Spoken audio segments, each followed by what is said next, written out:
The cruise shutdown happened 5 years ago, right around this time.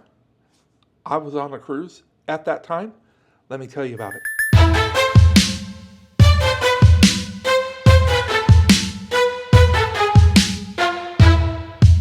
All right, welcome in. Thank you so much for joining me today. Before I get talking about my story, I want to share with you just a little bit about our channel. My name's Nick. This cruise channel's name is Cruise in Family. We are a family of 5. So Nick, Cheryl is my wife, and we have a 10, and 12-year-old. This channel is all about the cruises we go on, the adventures we happen to come across, and any other things that our family finds interesting or we engage in. And we also have some dog videos, and our dog's name is Cruz, so it's Cruise in Family. All right, it's hard to believe that it's been 5 years. 5 years since that shutdown time. And I know that there's lots of emotions that go into COVID and all of the pieces that happened because of it. I'm going to share with you my experience about being on a cruise as that shutdown was starting to ramp up.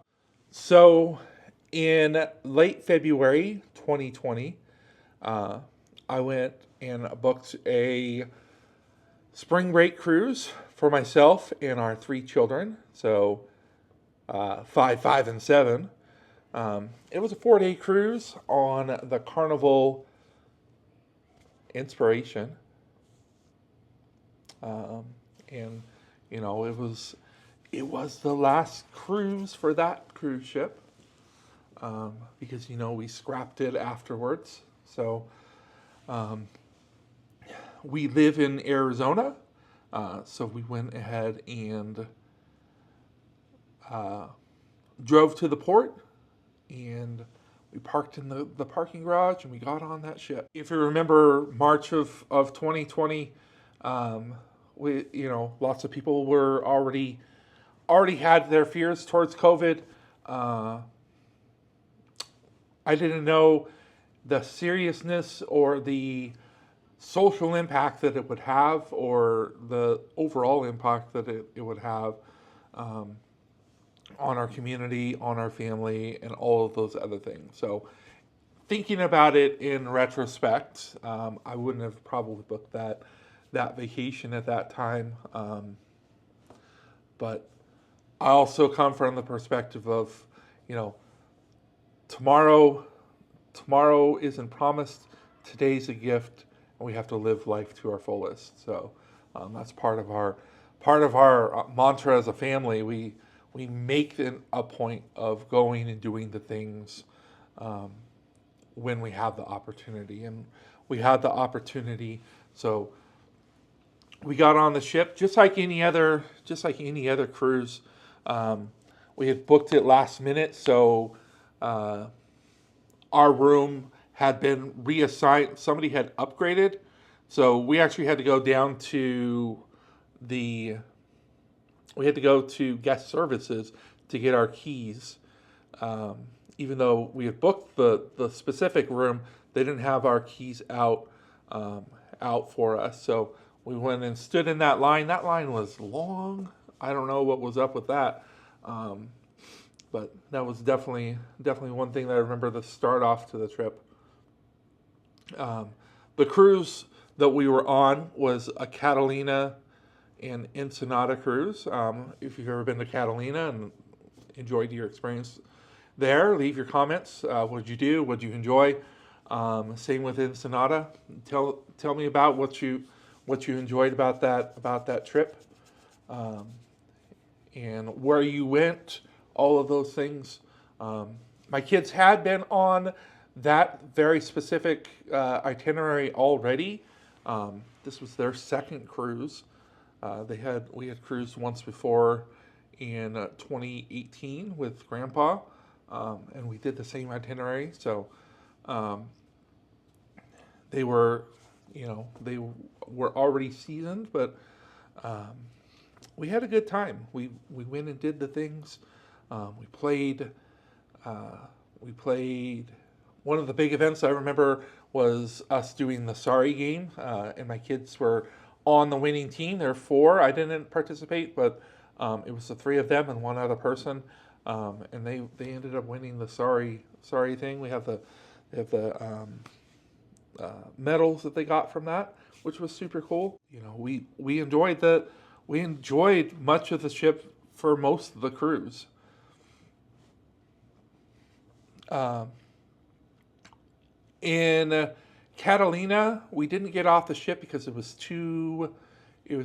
the water was too rough. So we had a sea day there, and I remember we were cruising over to Ensenada, and there was a medical evac, and it didn't have anything to do with COVID. Somebody had another medical situation, but we got really close to San Diego. They brought the chopper in. Some of my videos, I posted that those images and video that I have of it. But they brought the helicopter right onto the ship, and they had to like rope off the space up there on the pool deck, and it was kind of a windy day, so people weren't really up there, but it was an interesting thing. The point that I realized things were getting real, I bought the internet package purposely. My wife didn't come on the cruise. She needed work. She couldn't come with us, so she was at home. It was a way for us to stay in contact, but I was looking at news and had seen that they stopped an NBA game in the middle of the game and canceled the rest of the game. And that went from, oh, we're having a good time on this cruise, to, oh dang, what in the world is happening? And from that point, I did my best to be parent, to come in, make sure my kids were feeling like it was a good time. But I also made sure that instead of eating in the public areas, we ordered room service. We paid for some of that, and for that last day, we stayed away from people as much as I could. Knowing now what I know about COVID, we were already if we were going to be sick from it, it was already kind of inevitable. We didn't get sick on that cruise. Just let me say that. But I should have been more responsible, but I wasn't. But up to that point, we had had a great time, and it was a shocking experience being on a cruise ship, and hearing some of that news, and then talking with my wife, who was learning about it and worrying about it because we were away. It was doubly difficult for us as a family. So definitely something that was a struggle for us. Something that I didn't really get was the whole toilet paper issue. Cheryl's like, get some toilet paper. Make sure you pack off some toilet paper with you. And I was like, okay. So like there was one roll there, but I mean that's not going to do anybody any good, right? But I mean, those were the conversations that we were having as that cruise was coming to an end. A very surreal situation. And, maybe you're like, well, why do you cruise now? Why didn't that make you not want to cruise? And, I go back to my statement of, tomorrow's not promised, today's a gift, so we have to live for it. right? We have to live in the now.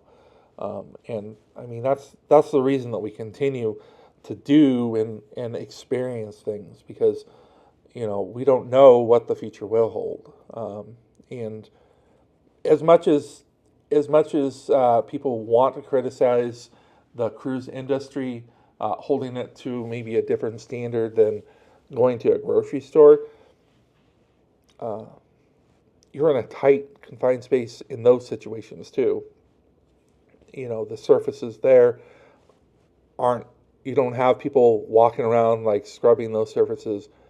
So if you're comfortable going into a grocery store or going into a movie theater, in my mind, maybe I'm wrong, I'm comfortable going onto a cruise ship still.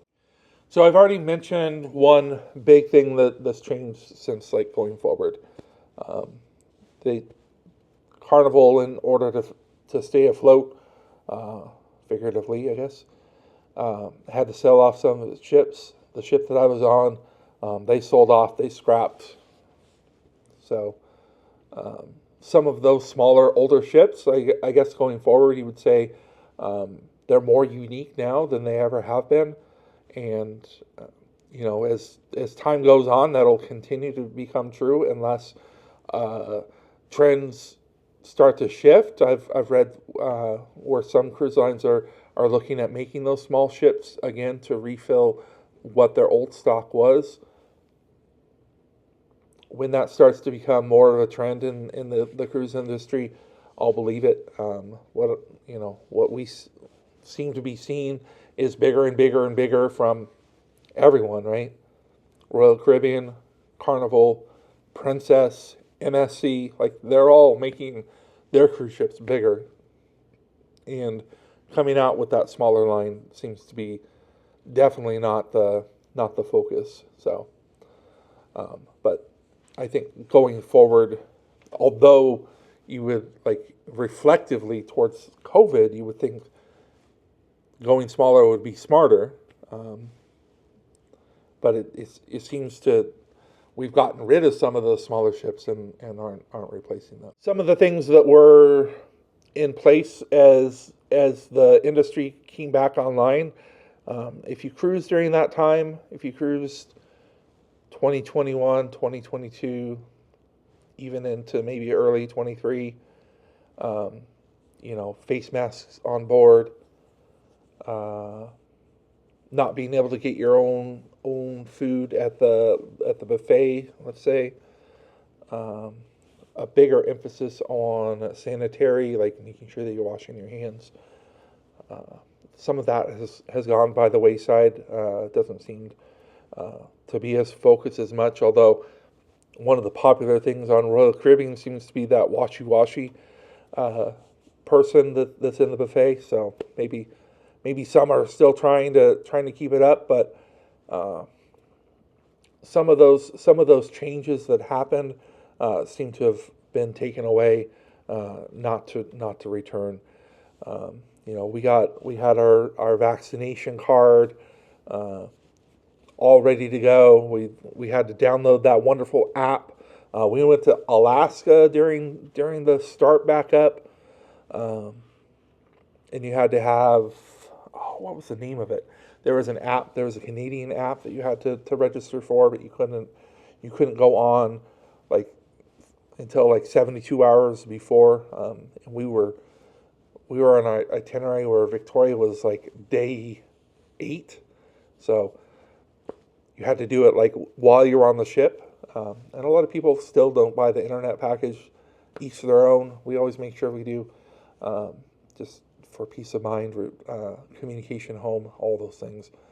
But I respect those people that are like, hey, I don't want to buy the internet package.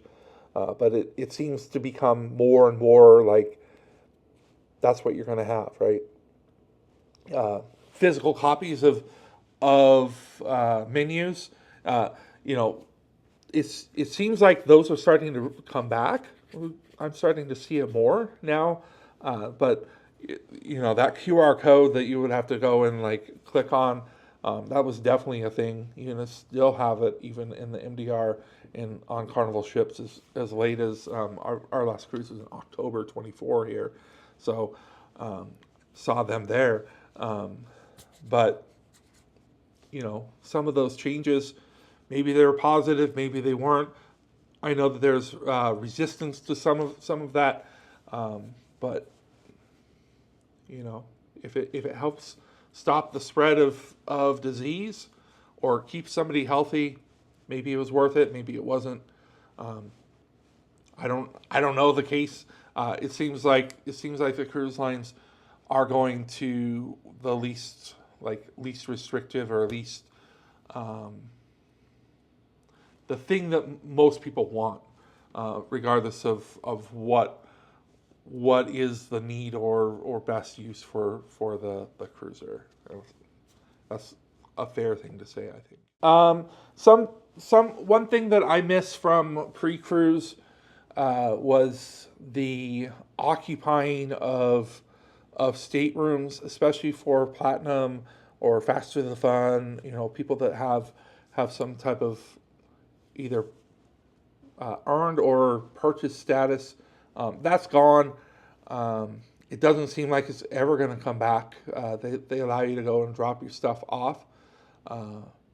And I think that they found that it was a better use of time, because other things have returned, other privileges have returned, but that thing's just gone.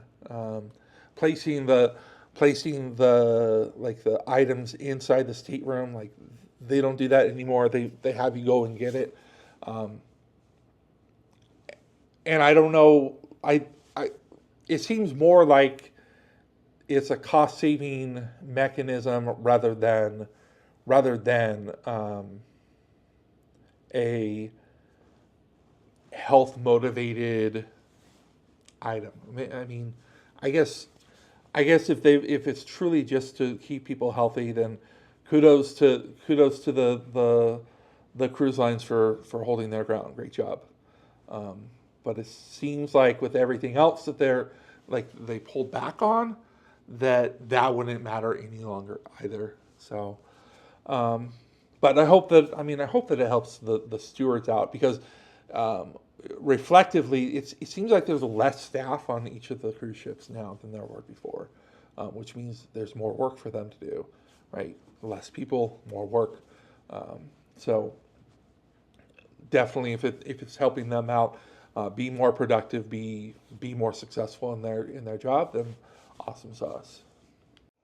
Another thing that I've noticed that has gone away, and this is not on the ship, but it's the overall ability to find last minute deals. And I know that they still exist, but they were a lot more fruitful pre-shutdown than they are now.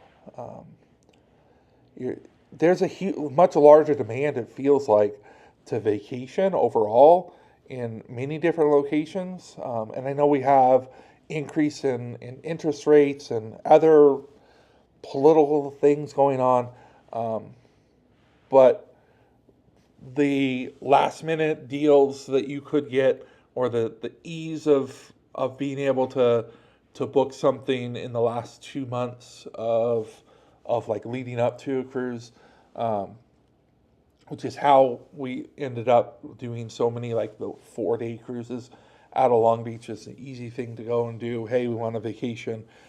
This is relatively inexpensive, especially for 5 people to go and do. That really seems like it's gone by the wayside, which makes it more difficult for a family of 5 to be able to go and vacation in this way. So all the more reason for me to feel grateful for having the opportunity to cruise at all. But and hopefully that helps the cruise lines. I know that there was a lot of sacrifice that the cruise lines had to make during that shutdown. So and they're really trying to be profitable, and that idea of being profitable is something else that I kind of have noticed. It really feels like we're really making it they're really making an effort to ramp up the ways that they can cut back without giving more. So charge more, give less. And that sounds like a gripe, but it's not. It's not intended as a gripe. But if you recall, when Carnival first started saying, "Hey, we want you to buy the water bottles. Don't bring them on board. We don't want you to bring them on board," so on and so forth. They said, "We're going to sell it to you at the cost that you could get it in the store. You're good. Don't worry about it. We got you. We're not looking to make a profit on this." And they would sell it to you at the cost of what you go and, get it. Let's say Sam's Club, right? Very cheap. If you haven't cruised since the shutdown and you're like, "Hey, I'm going to go and do this. I'll make sure I get my waters." And I don't need filtered water. I'll drink it out of the tap. But I have little prince and princesses that I cruise with, and they need that. They need the filtered water. And let's just say, like, the price has, 5 times as much as it used to be. That's not an exaggeration. That's like an actual number. And like that number is not going to go down, guys. It's okay. I bring a big cup. I go get ice. I fill it up with water, and I'm good to go. But not everybody that I cruise with is. And there are lots of people that are like, "Hey, I just want a bottle of water." But definitely, we have entered an age where what's included in your cruise fare is becoming smaller and smaller and smaller. And that has to do with the need for these companies, right, to be profitable. Without them being profitable, so goes our wonderful way of vacationing. So I understand, like, Carnival, you got to do it. Royal Caribbean, you got to do it. But we got to take breaths and be like, okay, I understand. But also, it's nice. It would feel nice to also not feel like we're increasing prices every 3 and 5 months here. So I love you, Carnival. I love you, cruise ships. Royal Caribbean, you started to steal our heart. So more power to you. But we would love for there to be a little bit of reflection of, hey, now we're starting to make some money. Maybe we could even that out with where we're at, just to hold back on increasing those prices. Maybe. No, nobody's gonna listen to me, right? That's okay. I'm gonna continue to cruise. Oh, there I go, griping again. Sorry, guys. So just in the common courtesy of saying, hey, what's gotten better? One big better thing about cruising post shutdown, the muster drill. Now, if you've never cruised before, or you haven't cruised since the shutdown, the muster drill is like it's everything it feels like it should be, without all of the standing around and people being irritated about how hot it is up on board, or how packed it is in this one little location. The e-muster drill, or whatever they want to call it, is brilliant. You get on the ship, you find your muster station, you sign in, you listen to their spiel, and within 6 minutes you're done. 2019, you know what you did? 2018, no, it's been a while since then. Like 2011. They used to have you get your life jacket. You go to your location, You line up like 6 deep, and then the captain comes on and talks to you for a little while. They talk to you for a little while, and then there's some brr, brr, and then you get to walk to a place or two, like up or downstairs. Yeah. I mean, good times. That I didn't mind it when it was that way, but I love it how it is now. So definitely an improvement since the shutdown, since coming back aboard and getting used to a new way to cruise. Definite improvement. So way to go to everybody that's still doing it like that. I know that there's talk of some people wanting to go back to the old way. And I would argue with you, why? If we can do it this way, it's a little bit easier. Let's do it this way. And instead of, I have an improvement on the improvement. Because now people are just not going at all, which it's going to take, it literally takes like 7 minutes, which includes like walking to the place, actually in the spot. One time I timed it, it was like 93 seconds. Other times it's been like 5 minutes, but no more than 5 or 8 minutes total. For people to like skip out, and I don't get that at all, guys. What are you doing to us? What are you doing to us? Like, this is the easiest way to possible. Come on. So improvement on the improvement. If Carnival or Royal Caribbean, MSC, Princess, anybody that's listening, if you want to get us there, you already know where we're going to go, right? Instead of putting our keys outside our door, put our keys at the muster station. You'll see people going to muster stations. I'm just saying. I'm putting that out there. Think about it. Think about the improvement that would cause. You can't get a drink until you have your key.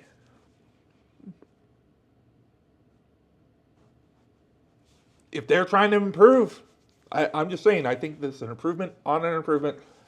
If you don't like it, let me know about it. Tell me down in the comments why I'm wrong, why that shouldn't happen, why it's better without it happening that way. Let me know. I want to hear about it, please. So another improvement